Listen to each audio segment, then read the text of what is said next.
ये आपने जब बोला कि लड़कियों के लिए मुझे स्कूल भेजने में डर लगता है, तो क्या इसमें भी क्या यही वजह है, किसी वजह से कि लोग आपको आसपास परेशान कर रहे हैं? हम हमारी लड़कियों को यहाँ तंग करते हैं ज़्यादा, ये जिम्मेदार लोग ज़्यादा, हम गुज्जर लोग कम हैं। उस इस वजह से परेशान करते हैं। वजह से परेशान करते हैं। इनका गांव ज़्यादा है, हम गुजरों का गांव कम है इधर। नमस्कार, मेरा नाम है दिव्यांशी और आप देख रहे हैं the Lallantop. The Lallantop Uttarakhand election coverage के लिए आया हुआ है। हम पुरोला विधानसभा में थे और हम ट्रैवल कर रहे थे और बीच में हमें गांव पड़ा। इस गांव का नाम क्या है, एक बार आप बता देंगे? किरौली। और आपका नाम क्या है मैम? मेरा नाम हुसैन बीबी। यहाँ पर हमें कुछ मकान दिखे, मिट्टी के बने हुए हैं। यहाँ पे जैसे आप देख सकते हैं, थोड़ा सा अगर दिखाएं, इस तरह के मकान यहाँ पर मिले, कुछ 10 एक मकान हैं इधर। और हम बात कर रहे थे यहाँ पर कि किस किस तरह की चीज़ें यहाँ पर हैं और ये ऐसे क्यों रहा जा रहा है।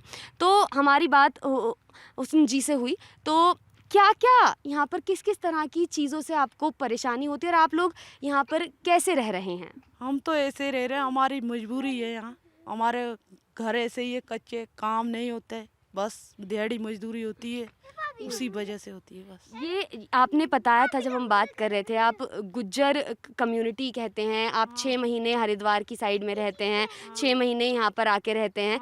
तो जैसे छोटे छोटे आपके 4 बच्चे हैं, पढ़ाई करते हैं ये? इनको कोई पढ़ाई नहीं है यहाँ पर। पढ़ाई किस वजह से नहीं कर पाते ये? इस वजह से नहीं है, यहाँ कोई करीब नहीं है, कोई स्कूल नहीं है, कुछ नहीं है, उस वजह से नहीं जा सकते बच्चे। यहाँ पर अभी जैसा बताया कि बच्चों के लिए स्कूल की कोई सुविधा नहीं है, वो स्कूल नहीं जा पाते। और भी हम बात कर रहे थे, पता चला कि या तो स्कूल बहुत दूर हैं, और एक और बात बताई कि लड़कियां यहाँ पर क्यों स्कूल नहीं जा पाती। हम फिर से उनसे पूछेंगे कि लड़कियों का आपने बताया था कि आपको डर लगता है, हम अपनी लड़कियों को बाहर कैसे भेजें, आपको किस चीज़ का यहाँ पर डर रहता है? हमारे को डर ये है, कोई शराबी है, कोई ऐसे ही है, हमारे गुज्जर लोग है, हमारे को ये जिम्मेदार तंग करते हैं कि ऐसे वैसे बच्चों को नहीं पढ़ा सकते हम लड़कियों को, उस वजह से नहीं भेज सकते। अच्छा, ये जो आपका मकान है यहाँ पर आप एक साथ सारे लोग रहते हो? एक साथ रहते हैं सारे लोग, सारे भाई हैं यहाँ लोग। सारे भाई हैं। तो अभी आपने कहा था कि अगर आपके भाई आ जाएंगे आपको यहाँ पे तिरपाल लगा के रहना पड़ता है, तो इतनी ठंड में तो ये कैसे हो पाता है? तो ऐसे ही मजबूरी है, मजबूरी से काटना पड़ता है। मेरी ज़मीन नहीं है, कुछ नहीं है, हम तो नीचे रहते हैं, कभी यहाँ रहते हैं, कभी ऐसे ही है, कभी बाहर रह जाते हैं, कभी ऐसे ही, यही हमारा धंधा है। आप महिला हैं यहाँ पर और स्वास्थ्य की, हेल्थ की तमाम दिक्कतें भी होती हैं, तो क्या किसी तरह की मेडिकल यहाँ पे कोई अस्पताल हैं? अगर आपको अस्पताल जाना हो, कोई समस्या हो गई, बच्चे भी हैं, बच्चों को भी तकलीफ हो जाती है, कोरोना का टाइम आया, तो किसी तरह की कोई सुविधा यहाँ पर है आसपास? और अगर नहीं है तो आप फिर कैसे ये सब मैनेज करते हैं, कैसे आप करते हैं? कुछ नहीं, यहाँ से जाते हैं हम, जाते हैं पुरोला, पुरोला से लिख जाते हैं नौगांव, नौगांव से लिखते हैं नीचे विकास नगर। अच्छा, ये रेफर करते रहते हैं एक जगह से दूसरी जगह। और आप जाते किस चीज़ से हैं? यहाँ पर क्या सवारी यूज़ करते हैं, इस्तेमाल करते हैं? हरिद्वार आती है सुबह, बस आती है। तो वो बस तो सुबह शाम चलती है, शाम जाती है, दिन में कोई सुबह तो आपको तो बिल्कुल समय पर मुस्तैद रहना पड़ता होगा कि इसी समय बस आ रही है। हाँ, उसी टाइम देखते हैं, उसी टाइम तैयार होते हैं, उसी टाइम जाते हैं। कोई कोई यहाँ पर आता है, कोई मान लीजिए ये गांव है, ग्राम प्रधान है यहाँ पे, वो आपकी मदद के लिए आते हैं, कोई सरकार की तरफ से कोई अधिकारी आते हैं कि आपको मदद करवाएंगे जिस तरह की कंडीशंस में, जिस तरह की चीज़ों में आप रह रहे हैं? कोई आया आपके पास? कोई नहीं आया हमारे पास। जो भी आते हैं बोलते तुम्हारे को मिलेंगे, वोट डालते हैं, हमारे को पैसे पूसे कुछ नहीं मिलते ना कुछ। ये बोलते हैं हम तुम्हारा पैप लगाएंगे, पानी लगाएंगे, कुछ नहीं, तुम्हारा छप्पर डालेंगे, मकान के पैसे आएंगे, ऐसे बोल देते हैं। और तब वोट पड़ जाते हैं, तब कोई नहीं पूछता हमारे लोग। यहाँ पर जैसे ही मैं देख पा रही हूँ, यहाँ पे इलेक्ट्रिसिटी का मीटर लगा हुआ है, इस बिजली आती है यहाँ पर? नहीं, इसमें कोई बिजली नहीं आती। और यहाँ ऊपर सोलर लाइट भी लगी हुई, हम आते हुए देख रहे थे, उसका वो चलती है? नहीं चलती, कुछ नहीं है। फिर आप कैसे यहाँ पर रह पाते हो? क्या ऐसे ही बस वो लाइट, हाथ की लाइट होती है, उससे अपने पैसों की लाते हैं, उसकी लाइट जलाते हैं बस।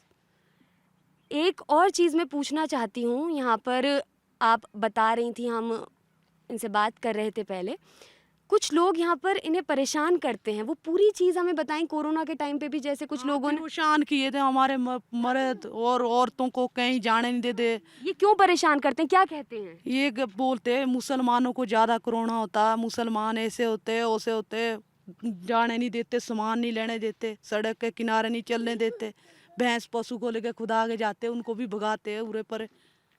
और ये आपने जब बोला कि लड़कियों के लिए मुझे स्कूल भेजने में डर लगता है, तो क्या इसमें भी क्या यही वजह है, किसी वजह से कि लोग आपको आसपास परेशान कर रहे हैं? हमारी लड़कियों को यहाँ तंग करते हैं ज़्यादा, ये जिम्मेदार लोग ज़्यादा, हम गुज्जर लोग कम हैं, इस वजह से परेशान करते हैं। जैसे परेशान करते हैं। इनका गांव ज़्यादा है, हम गुजरों का गांव कम है इधर, उस वजह से। और रहते हम बचपन से यहीं हैं, बचपन से यहीं रहते हैं। हमारा बाप दादा से यहीं रहते हैं।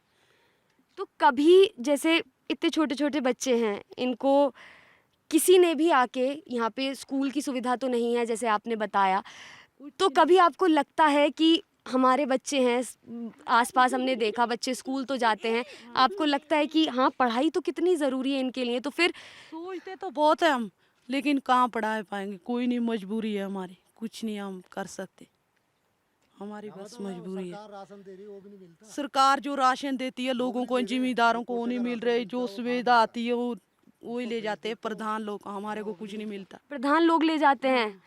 और आपको, अगर आप इस चीज़ की, अगर आप उनसे कभी पूछें कि भैया ये हमारी चीज़ें, हमें भी इसको लेने का हक है, तो क्या बोलते हैं वो, क्या जवाब वो होता ऐसे बोलते हैं तुम मुसलमानों के लिए कुछ नहीं आ रखा, हमारे लिए आ रखा, गुजरों के लिए कुछ नहीं है, तुम पाकिस्तान जाओ, इधर कुछ नहीं है तुम्हारे लिए, है? ऐसा बोला जाता है। बोला जाता है। आपने अभी सुना कि यहाँ पर ये बिल्कुल आइसोलेटेड सा गांव है, जहाँ पर कुछ चुनिंदा घर हैं, जैसा मैं पहले भी बता रही थी और दिखाया भी गया। और इन्होंने जो बातें बताई कि किस तरह की समस्याओं का इन्हें सामना करना पड़ता है, मुझे तो लगता है कि सुविधा तो 1% भी कुछ है नहीं। यहाँ पर मिट्टी के घरों में रहा जाता है, और वो भी अभी बता रही थी कि उनके भाई का घर है, और जब वो आ जाएंगे तो फिर शायद तिरपाल लगा के रहना पड़ेगा। बच्चे स्कूल नहीं जा पाते, लड़कियां स्पेशली, क्योंकि एक अलग तरह का यहाँ पर डर है कि लड़कियों को अकेले नहीं भेजा जा सकता, लोग तंग करते हैं आसपास वाले। यहाँ पर इस तरह की तमाम ये जो चीज़ें हैं, बहुत ही दयनीय अगर स्थिति कहें तो बिल्कुल है, क्योंकि जिस तरह से उन्हें बताया, ना लाइट की सुविधा है, ना पानी की सुविधा है, ना राशन आता है। तो क्या सरकार, क्या जो हमारे गवर्नेंस है, वो इनके लिए कोई सुविधा मुहैया करा सकते हैं? सवाल ये बहुत बड़ा है। उत्तराखंड कवरेज इलेक्शन की हमारी लगातार जारी रहेगी। हम उत्तराखंड से आपको स्टोरीज़ लगातार, इस तरह की रिपोर्ट्स लगातार आपके सामने लाते रहेंगे। जुड़े रहिए दी लल्लन टॉप के साथ। बहुत बहुत शुक्रिया।